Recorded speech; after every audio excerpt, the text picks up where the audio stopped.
What's a story where you had a terrible gut feeling about a person or situation, and it turned out to be exactly right?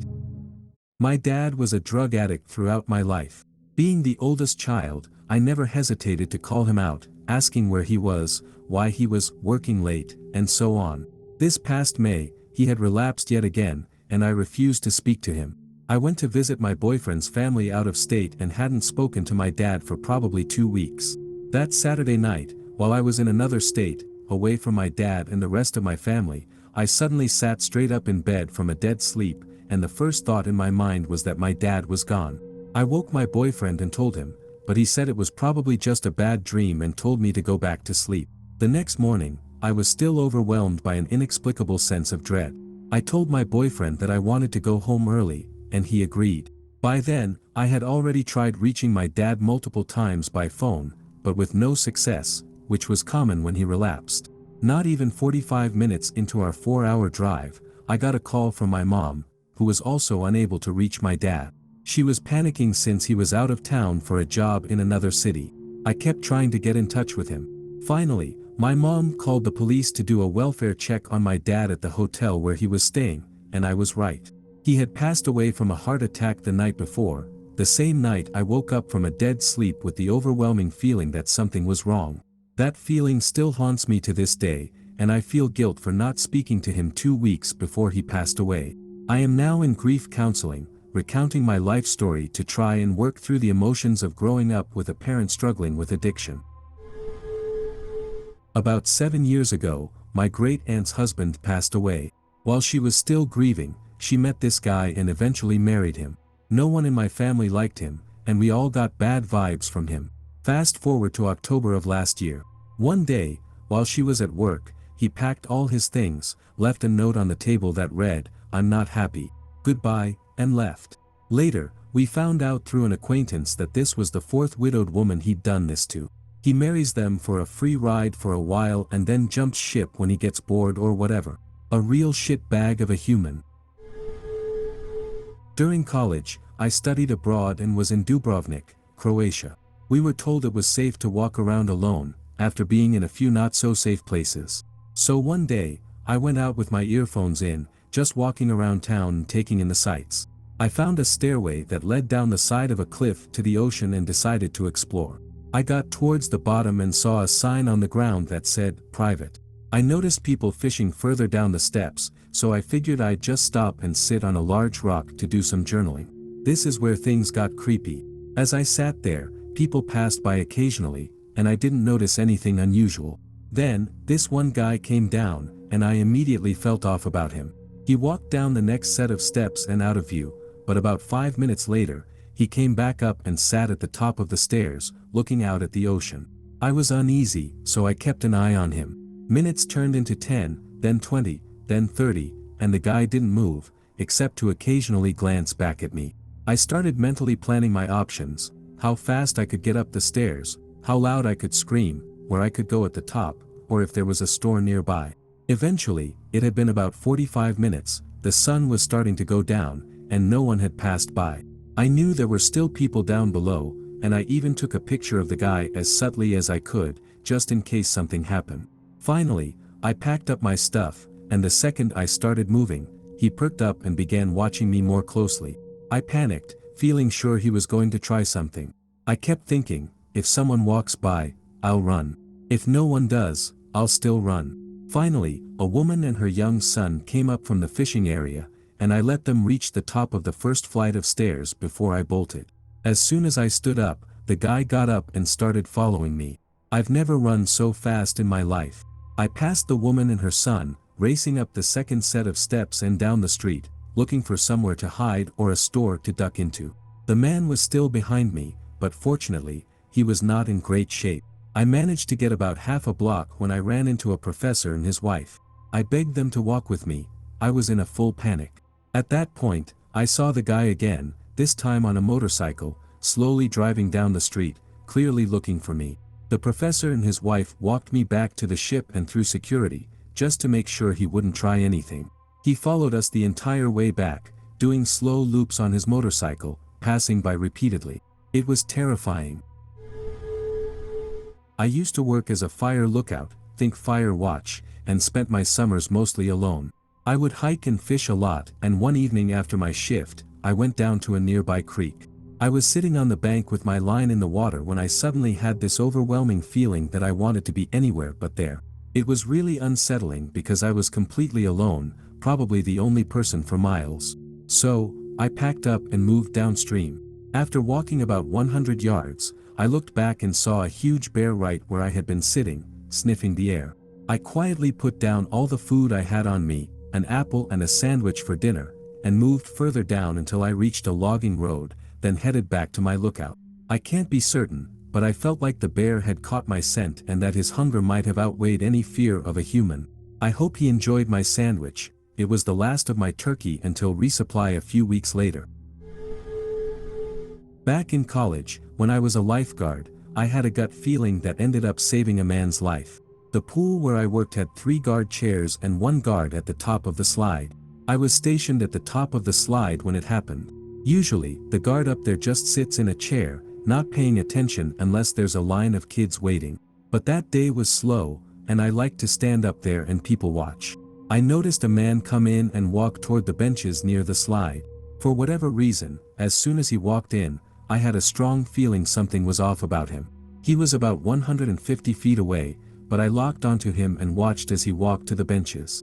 The moment he sat down, I shut down the slide, raced down the stairs, sprinted to the other pool room where the automated external defibrillator, AED, and my manager were, grabbed the AED, and told my manager to call emergency medical services immediately. Then I dashed back to the other pool room. As soon as I opened the door separating the 2 pool rooms, the man slumped over and fell off the bench. We checked his airway, breathing, and circulation, attached the AED pads to his chest, and started CPR. The paramedics arrived after a couple of cycles, about 5 minutes. Their station was only 2 blocks away, and took over. I found out a few days later that the man had a heart attack, but he survived and had to undergo emergency open heart surgery. I still don't know what I saw that told me something was wrong, but I'll always remember that eerie feeling when all the hair on my body seemed to stand on end. Not me, but my mom. This is the story she told me as a follow your gut lesson. When she was in undergrad, this would have been in the late 70s or early 80s, she had a professor that everyone loved. He was hilarious, a great teacher, and very friendly. But my mom couldn't stand him. She described it as feeling like he was pretending to be someone else, or like someone else was pulling the strings on a puppet. She even mentioned this to her friends, but, as I said, everyone else loved him. Fast forward about 10 years. My mom was out of undergrad, had finished her master's, and was living in New York. One day, she was watching the news, and who does she see but that same professor? It turned out he was a serial rapist. The way she tells it, she started jumping up and down in her apartment, just saying, "I knew it, I knew it." This might not exactly fit the criteria, but I thought I'd share anyway. One night, I had a really weird, vivid dream where I was in a room with a closed coffin in the center that had a crucifix on it. The room's decor struck me as odd, as it was half brick and half wood paneling. Also, no one I'm close to is religious at all, so when I woke up, it stuck with me, leaving me unsettled and with a bad feeling. Fast forward 2 months later, and I'm standing in the exact room from my dream, down to the positioning of the coffin. My stepdad had been unexpectedly killed at work, and, at the request of his non-practicing religious mother, my mom compromised on some funeral arrangements and placed a crucifix on the lid of his coffin. One night in middle school, in the middle of a school week, I begged my mom to take me to my grandma's for the night. I usually spent weekends with them, and they lived about 20 minutes away, far enough to make it a hassle to drive there after dinner and a long workday. But they came and picked me up. That night, an electrical fire started in the outlet by my bed and burned our house down. The firefighters said I wouldn't have survived if I'd been in my bed sleeping. Our Labrador woke my mom up and saved her, and somehow, my cat and her 7 kittens all escaped from my room, even with the door closed. It still freaks me out to think about. I met my, now ex-wife's new boss. He looked perfectly normal, a younger guy, not bad looking. But something about the way he shook my hand and smiled at me felt off. I'm usually very friendly and probably a bit too trusting, but this guy just left me with all kinds of uneasy feelings. It turned out he used his position of power to manipulate multiple women, at least 7 that we knew of, into inappropriate situations. This was at a large, well-known store. When upper management heard about it, every woman in the store was interviewed, and he was marched out by security. I knew from the moment I met him that he was going to be a very big problem. No idea how. My brother and his fiancée were good friends with our neighbor down the street, but something about this guy felt off. He was creepy to me. I was 21 at the time. Whenever he'd leave, I'd mention to them that something about, let's call him, Dave felt wrong, but they'd just say he was a nice guy and that I was overreacting. Still, I couldn't shake the feeling. Then, one day, one of our neighbors discreetly put an envelope in our mailbox that read, "If you value your children's safety, open immediately." We opened the letter to find a picture of him along with a police report. This individual was someone with harmful inclinations toward minors who had hurt his own daughter. I just screamed, "I told you." I haven't seen him around in a while, and I say good riddance. From now on, if my gut gives me a feeling like that, I'll investigate that person. When I was about 9, my little brother and I were riding our bikes up and down our street. He was a couple of houses ahead of me, but I wasn't worried because I could see him just fine. Suddenly, I got this horrible, gut-sinking, freezing cold feeling. I still don't know what tipped me off, but I screamed at him to stop. He slammed on the brakes so hard that his bike tipped, and he scraped his knee, but if he had kept going, he'd be gone. Right in front of him, a big 4WD came flying out of a concealed driveway, huge fence, so we couldn't see it from where we were on the street. It was going so fast that it skidded as it turned into the street, and when it sped off, we could smell burning rubber. My tiny 6-year-old brother wouldn't have had a chance. My parents divorced when I was a teen, and it hit my mom pretty hard, especially with her tough upbringing. So, as frustrated as I get with some of her choices, I understand where she's coming from. I might not like the train wrecks, and I can't save her from herself, but I get it. A few years after the divorce, when I was in my early 20s, she met this guy and fell head over heels. After a short time dating, she brought him over for my sister and me to meet. Immediately, I got a bad vibe from him. He was overly affectionate, pouring on the charm, and trying way too hard to connect with me. He went on about how well his business was doing, all the traveling he did, and the celebs he supposedly knew. The more he talked, the more my bullshit meter went off. Still, Mom was an adult, and as long as she believed him and verified his story, I trusted her. Big mistake.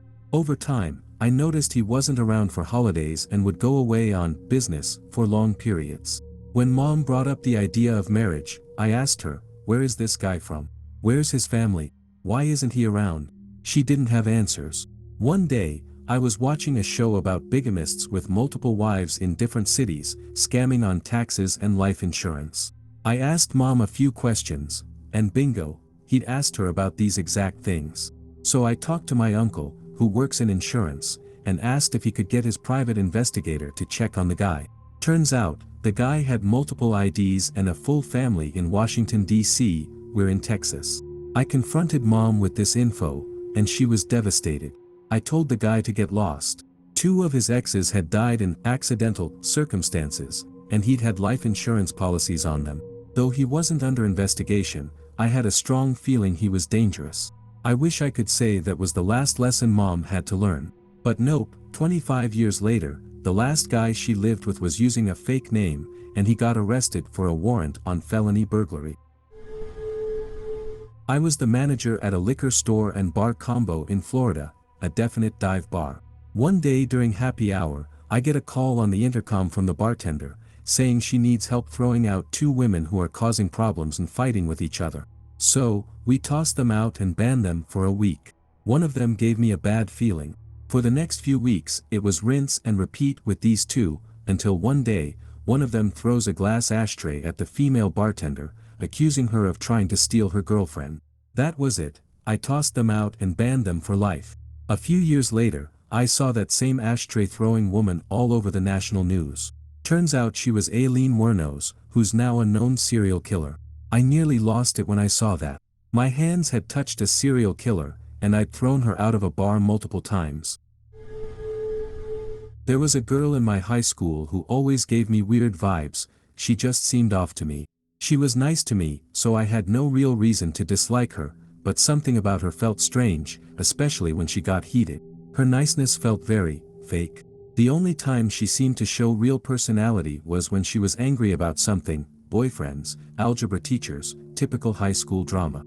I figured I was just being mean or judgmental back then, and eventually, I didn't see her much after freshman year and forgot about her. Well, a year after graduation, I heard that she had delivered a baby at home, ended the baby's life, and buried her in the backyard.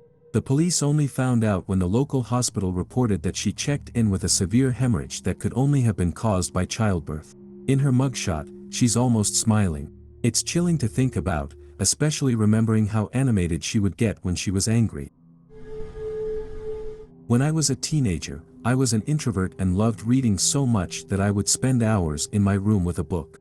One particular night when I was 16, I was on hour 5 or 6 of reading, fully absorbed in my novel, when I suddenly got a terrible feeling that I needed to check on my dad and the family.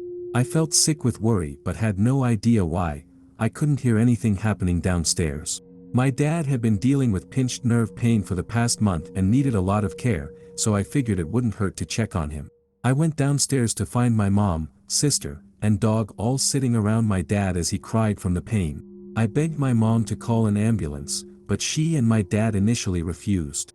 Finally, she agreed to take him to the hospital.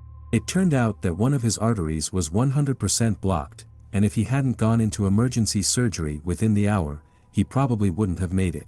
They called that artery the Widowmaker. He had actually been having mini heart attacks for weeks, but this one was the most severe. Compared to a lot of these stories, mine's pretty tame, but it fits the question, so here goes. A few years back, I was delivering pizza part-time to pay off some debt. I was like the cool uncle to most of the younger kids working there. One day, a new guy started that everyone thought was pretty cool. I met him, shook his hand, and immediately felt something slimy. Later that night, I told the manager, who was 15 years younger than me, to be careful around him because something felt off. She dismissed it and said to give him a chance. Two things happened that proved me right. First, one night, we were the only two drivers, and I'd worked both my jobs 3 days straight, from 8 a.m. to 1 a.m. I was exhausted, so when the manager said one of us could go, I volunteered. But the new guy begged me to stay, saying he felt sick and was going to throw up. So, I stayed. 10 minutes before closing, he showed up with 2 friends and wanted us to go drinking with them. Second, 2 weeks later, I found out he'd been fired. Turns out he'd been changing the tips on credit card receipts, like changing a 1 to a 4 and so on. He made the mistake of doing it to a regular customer who ordered the same thing and tipped the same amount every Wednesday for 3 years. The customer always checked his transactions online and saw the discrepancy. The company dug up records and found that in 2 months, the guy had managed to steal over $300 that way. When I was about 14, I was waiting to pick up my cousins from their school bus stop in an outer Baltimore neighborhood. I saw a group of teens, maybe 8 boys and 3 girls, walking up the street, yelling at each other and being rowdy. Immediately, I got this gut feeling that I needed to hide. I ran up to the doors of a nearby church, but they were locked, so I ducked behind a bush. They walked by without noticing me. The next day, I took their Doberman, Turbo, with me. We were best friends, and I felt safer with him around, so I sat on the lawn by the bus stop, feeling more at ease. Sure enough, the same group of teens came by again. They noticed me, nudged each other, and walked over. I told Turbo to heel, but he was barking at them. Then, I heard one of them say, "You want to play a game with her?" and another replied, "Nah, you see that dog?" They moved along after that. I have no idea what would have happened to little 14-year-old me if I'd been alone, but that day they went right up the church driveway instead of down the street, so hiding in the bush wouldn't have worked. I'm really glad I had Turbo with me, he's a good boy, and my cousins were thrilled to see him too. With my second baby, I needed a C-section due to some medical issues and having had one with my first. For days leading up to the scheduled date, my anxiety kept building. I tried to talk myself down, telling myself it was just normal stress. I had a toddler, a new baby on the way, worries about money, the usual. But when the day arrived, I was in full-on panic mode. I told my husband that I felt an overwhelming dread, convinced that one of us, either the baby or I, wouldn't make it out of the OR. That morning, I sat down and wrote messages to my family, telling them how much I loved them, and gave them instructions in case I didn't come home. I called my sisters and parents to subtly say my "I love yous" and goodbyes. I wasn't even finished by the afternoon, almost making us late for the appointment. At the hospital, I was prepped for surgery, and we headed to the OR, but things just kept going wrong. First, the anesthesiologist had trouble placing the epidural. It took half an hour and over 15 jabs with the needle before he finally got it right. When I was finally numb, I got extremely nauseous and disoriented. They were supposed to go get my husband before they started, but they forgot, and I was too out of it to realize they'd already begun. They paused to get him, so there I was, lying open on the table. Once he was there, they continued, and within minutes, my daughter was born. They struggled to get her out because the umbilical cord was wrapped around her neck multiple times. You know, in movies, that intense moment when you wait for the baby to cry. It was exactly like that, except, no cry came. They rushed her to the table, and my husband followed, but she was silent. The respiratory therapist talked through clearing her airway, but still, no cry. After about a minute, I could hear the panic in the voices of the nurses. There was no oxygen on the setup for the baby, and they rushed out of the room. It was just the doctors, the anesthesiologist, and me, left to wonder what was happening.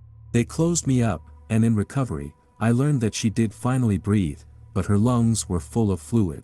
The doctors kept telling me, "She'll be here in an hour, then another hour, then 4. Finally, they told me she needed to be life-flighted to the nearest level 5 NICU. I got to see her, covered in tubes in the incubator, for about 2 minutes when they stopped in my room on the way to the helicopter. As soon as I could feel my legs again, I left the hospital against the doctor's wishes to be with her. By a miracle of modern medicine, antibiotics, oxygen, and an incredible hospital team, my little girl made a full recovery. She was very tiny, and it turned out her dating was off. She was born somewhere between 35 and 36 weeks, and her lungs weren't fully ready. I went in feeling like something wasn't right, and if it weren't for the incredible medical advances of today, she wouldn't have survived. I'm so grateful for the care we had access to. Now she's a crazy, sassy, healthy, intelligent, beautiful, stubborn little lady, and I'm thankful for her every day. When I was 10, my family managed and lived in an apartment complex near a busy street in Seattle, Washington.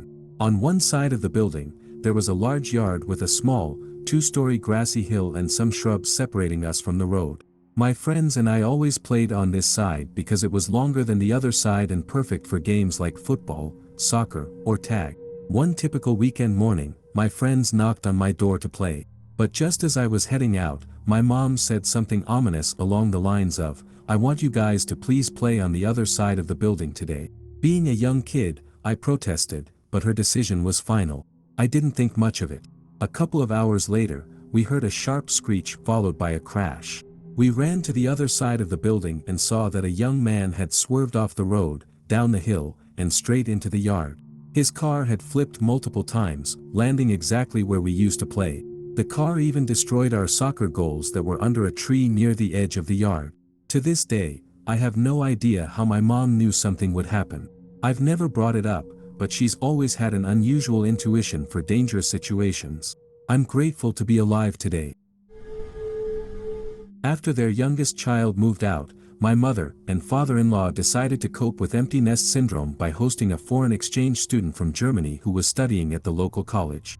They grew very close to this girl, often referring to her as our German daughter. She ended up living with them for 2 years before returning to Germany, but she continued visiting, and my father-in-law would see her on his business trips overseas. A few years into this, their youngest was getting married, so we traveled down from several states away. Instead of being picked up by my mother-in-law and sister-in-law, my father-in-law and the German daughter came to get us. Right away, I sensed an intense closeness between them, like an afterglow, and I thought, holy shit, they're definitely involved. I gently brought it up to my husband, but he scoffed, saying I was seeing drama where there was none. During the visit, I kept noticing things that confirmed my suspicion, but I stayed silent because even the thought was clearly upsetting for him. Flash forward about a year later, My father-in-law goes to Germany on business and calls my mother-in-law to confess he's been having an affair with the German daughter since she moved in during college and is thinking about divorce to start a new life in Germany. Somehow, things settled down, and he returned to stay with my mother-in-law until he passed away from cancer about 15 years later. I never fully forgave him for what he put his family through, and for those 15 years after everything came out, I was at best coolly polite to him. My brother's friends used to come around a lot, and one of them would usually bring her current boyfriend. Last summer, when they came over, I immediately felt something wasn't right with this boyfriend. At first, it was small things that made me uneasy, like the way he said certain things or how he'd stare. At some point, we all went out, and I was dressed up a bit more than usual. While we were in the car, I got a message on my Snapchat, and when I opened it, I saw it was from the boyfriend. He made comments about how cute I looked and how I seemed really grown for my age. This set off major alarm bells, but I didn't say anything. Later, after that message, I kept catching him looking at me in a way that felt wrong. It turned out that he was a registered sex offender, on the list for being involved with someone who wasn't of age. He claimed that she hadn't told him how young she was, but the whole experience confirmed my initial feelings about him. My parents befriended a guy from their church who was a couple of years older than me. I was 23 when this happened. I knew of him, but we'd never really met, just small-town connections. One night, they invited him over for dinner, and he brought his pregnant girlfriend. We all ate together, my dad shared his testimony, and then the guy did the same. I'm not religious, so I just sat there waiting for it to end so I could go do something else. His girlfriend was super nice and really attractive, and it seemed strange she was with him because something about him felt off. I couldn't quite put my finger on it, but I just didn't like him. After dinner, I went to my room, they stayed around chatting, and eventually, they left. A few days later, he showed up again when I happened to be home, but my parents were at work. He said he needed to talk to my dad urgently. I told him to come back later, but he never did. Life went back to normal, and I mostly forgot about him until he showed up again one day. He barely stepped inside before asking my dad for money, claiming he was struggling, his pregnant girlfriend couldn't work, and it was hard to support her. Thankfully, my dad didn't give in and said he'd talk to my mom about it. My mom, of course, refused, helping out financially like that wasn't something our family ever did, especially not for someone we barely knew. After that, he stopped coming around the house. I occasionally heard bits from my parents about him through church until one day, I learned the girlfriend had the baby, and they were doing okay. Then, silence. A few months later, we found out he had physically attacked her and then taken his own life. Fortunately, the baby and his girlfriend were okay. After his death, it came out that he'd scammed many people in the church out of money for various reasons. He was a liar, a thief, and an abuser, and my parents and I had shared a dinner table with him while my parents tried to be friends with him. I knew something felt off that night but just couldn't pinpoint what.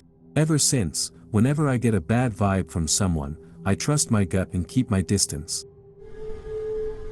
Context: I'm a self-employed singing teacher and teach from my home.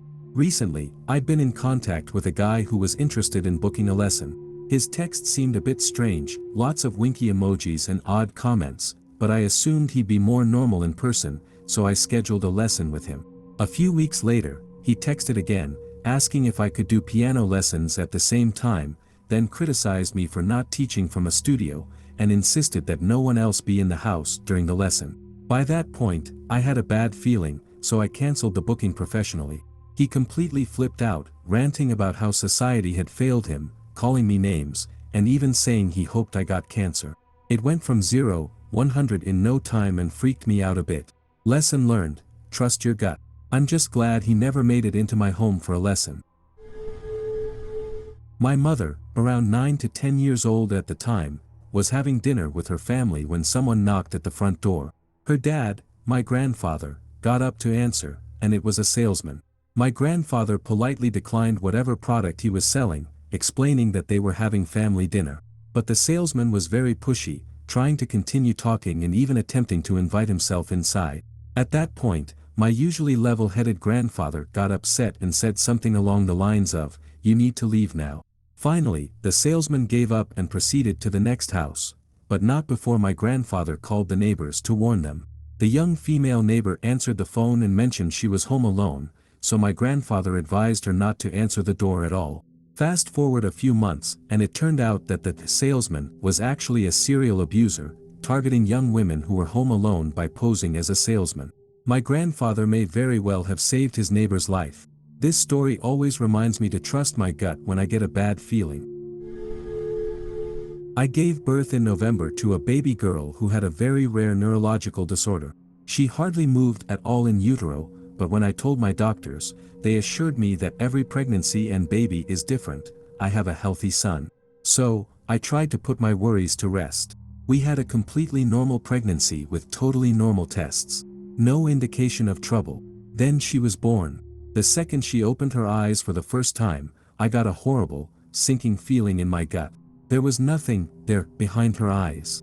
We were still in the delivery room, and in every picture taken, I look wary, scared. There were immediate issues. She didn't latch, she had no reflexes, and so on. I tried to push down my worries. She was born a few weeks early, and everyone kept saying, bottle feed her, and she'll perk up once she gets closer to her due date. Every nurse, doctor, and lactation consultant reassured us. We were discharged with a healthy baby. But no, a week later, we were back in the NICU because she was still lethargic and not eating. It turned out she was essentially brain dead the entire time. I didn't want to know, but I knew. I knew the moment I looked in her eyes. The diagnosis was Ohtahara syndrome, a catastrophic and fatal epilepsy disorder of infancy. No family history of seizures. A complete surprise, medically speaking. We took her home from the NICU, and she couldn't survive beyond 16 days. My dad had just spent a week in the hospital recovering from quadruple bypass surgery. He was doing really well with rehab and was already up and walking around. So, the hospital decided to send him home a day early. I had been visiting twice a day, and on that last day, one of the nurses remarked that she had been a little worried because he'd been doing so well. That comment set off alarm bells in my head. Working as a psych nurse, I'd often heard similar phrases right before something went wrong. I didn't say anything at the time, but when I got home, I told my wife, who thought I was overreacting. Still, I felt a strong sense of unease and barely slept that night. The next afternoon, my dad was picked up by his partner and her friend, who's also a nurse, for the 2-hour drive home. They stopped for lunch at a place my dad hadn't been in years, honoring a 20-year-old agreement with his best friend. As soon as he sat down for lunch, he collapsed, unable to breathe, sweating profusely. Fortunately, 2 ex-cardiac nurses were nearby, recognized that his chest was filling with blood due to a loose graft from his surgery, and immediately helped keep him stable until an ambulance arrived. He was transferred through another hospital halfway to the main one, just in case he didn't make it, but, thankfully, he did. When he arrived back at the hospital where he'd had his initial surgery, they had an extra graft on hand that was meant to be destroyed the day before, according to protocol. They used it to repair the loose graft in a second surgery, which was a complete success. My dad had weeks of painful recovery afterward, which, ironically, was a reassuring sign he was healing as expected. Not nearly as intense as the rest of these, but here it goes. One night in 7th grade, I was having trouble sleeping. I was up for hours, really freaked out for some reason. I told my mom, and she convinced me to go back to bed. I finally laid down and went to sleep with one of my knives under my pillow, just in case. The next morning, I went upstairs, and my mom was on the computer checking the news. She told me that a guy had broken out of the nearby prison the night before.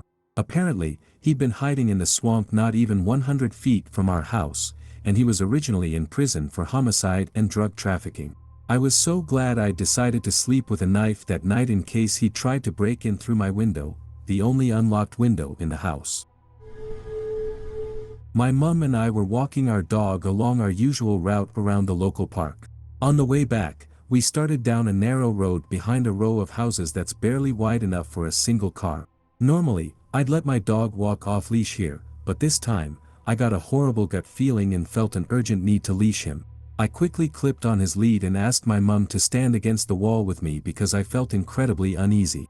Just seconds later, a car came hurtling through the alley at what must have been a solid 60 miles per hour. I pulled my mum in close and dragged my dog in as tightly as I could. The car missed us by a hair. If it hadn't been for that gut feeling, we would have been hit, and my dog likely wouldn't have survived. We avoid that lane now. One summer, I was out on a canoe with my godparents. I was maybe 9 or 10 at the time. At some point, I looked back around my godfather, who was rowing in the back of the boat, and saw something adrift in the water. Suddenly, I got this strong feeling that it was something important and told them we had to go back and check it out. Both my godparents looked back, saw nothing, and told me to let it go, saying it was probably just driftwood and not worth our time. After a couple of minutes of me panicking and insisting we turn around, they finally caved and turned the canoe around. As we got closer to the floating object, my godmother went, "Godfather's name, you won't believe this," and pulled his wallet out of the water.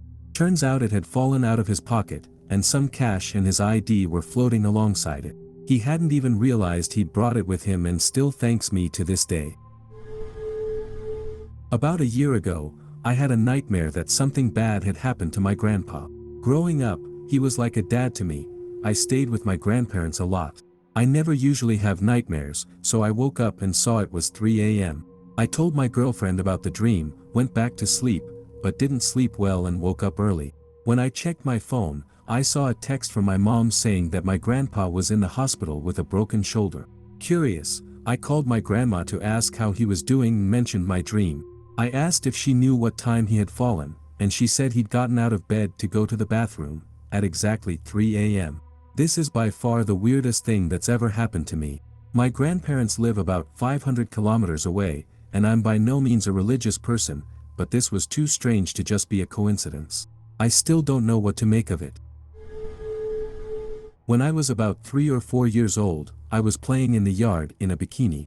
I remember sticking my belly out really far because I thought it was cool that I could see my belly in my bathing suit. An adult male family member was visiting, and I suddenly felt like someone was watching me. I turned around and noticed he was staring at me. I remember feeling scared, so I sucked my belly in and started looking for my mom. Then he said, "Oh, you have such a cute little tummy." I just remember feeling absolutely panicked in a way I had never felt before.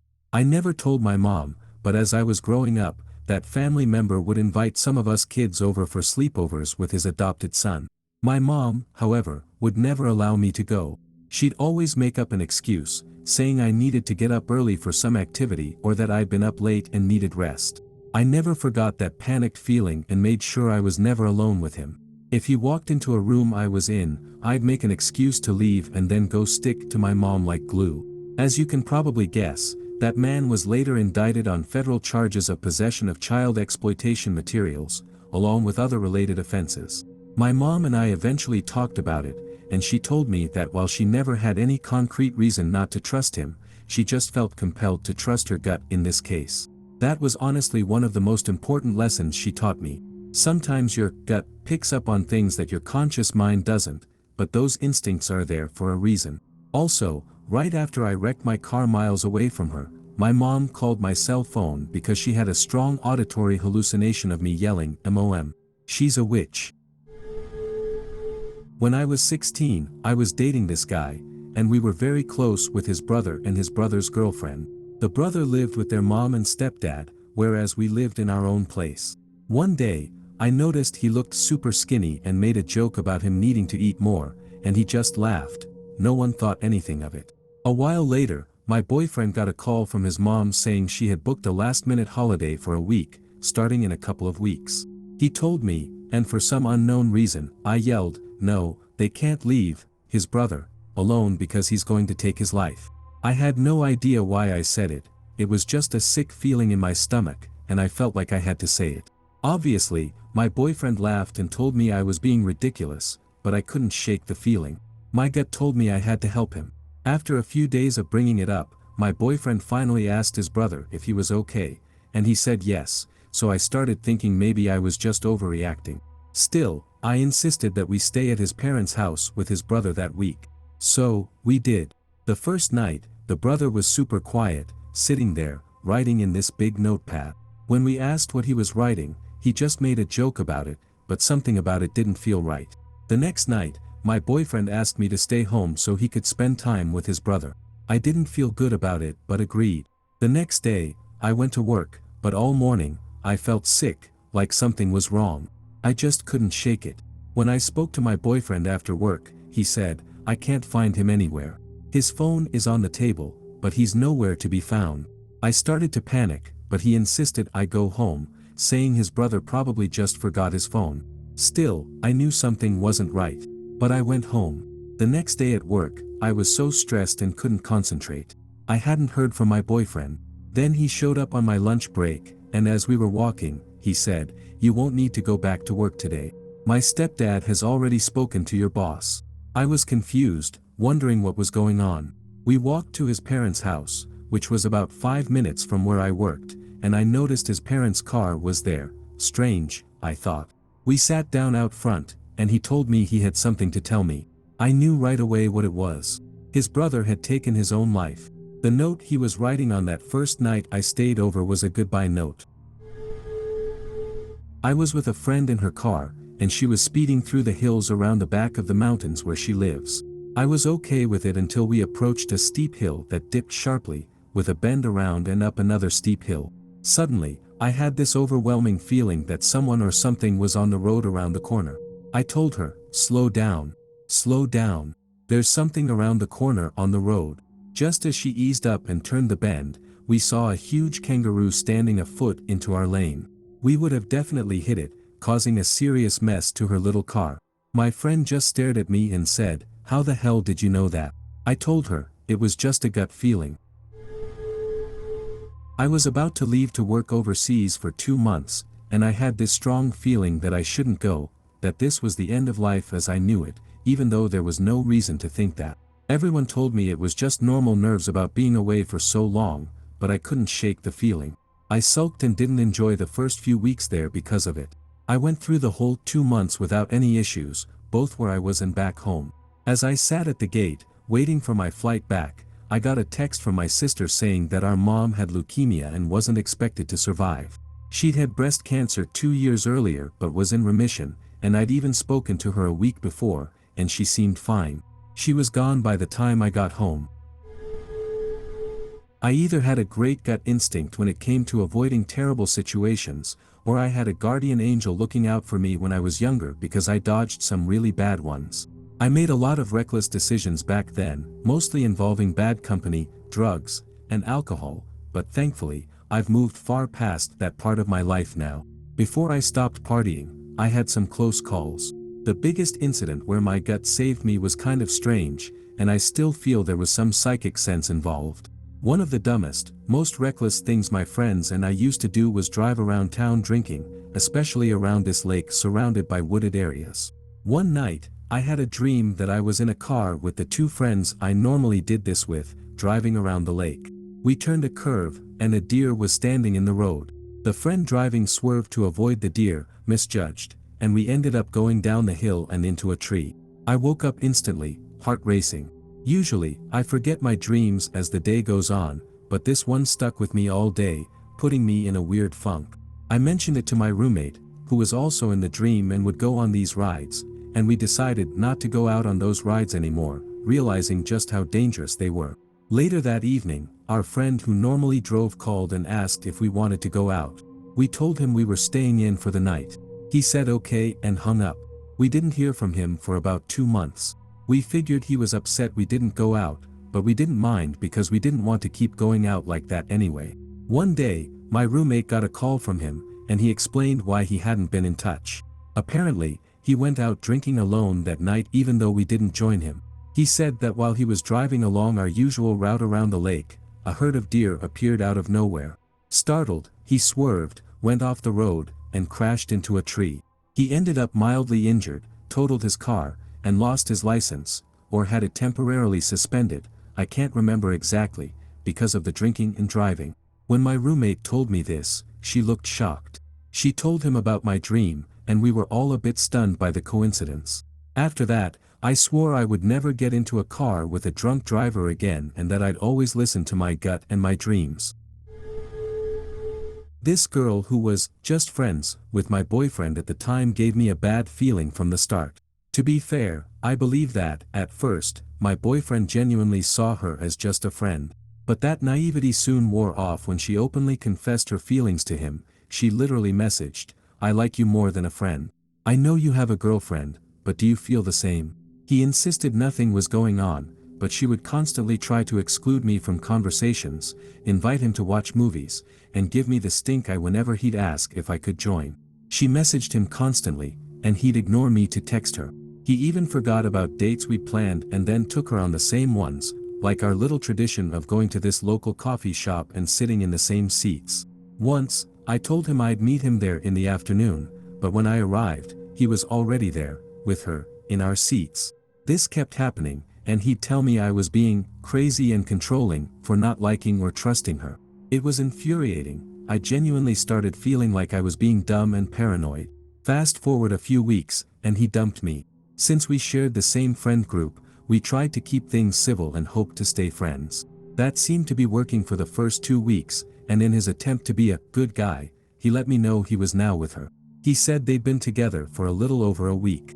He'd waited less than a week after dumping me to start dating her, and still insisted that nothing was going on while we were together, claiming he hadn't developed feelings for her until after we broke up.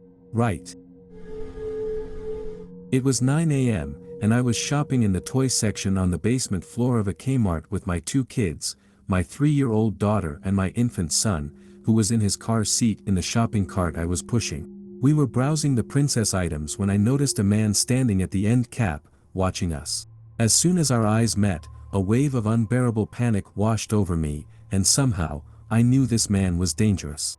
I swear his lip curled into a sneer, and he made a small smile at me before glancing down at my daughter and walking straight toward us. Fight or flight kicked in. I picked up my daughter, threw her in the cart, and ran. In full panic mode, I couldn't remember where the elevator was, but then I spotted another mom and ran over to her. I quickly told her about the man, and we both decided to leave together and find management. We walked to the elevator and went up. As soon as the doors opened, we saw the store manager giving an orientation tour to a group. We explained what had happened, and they said they'd go look for the guy. I didn't stick around. I grabbed my kids, left the cart, and headed straight for the exit. As I was walking to my car, I saw a cop and told him about the man. The cop said he'd check it out, but just as he walked into the entrance, the creepy man walked out.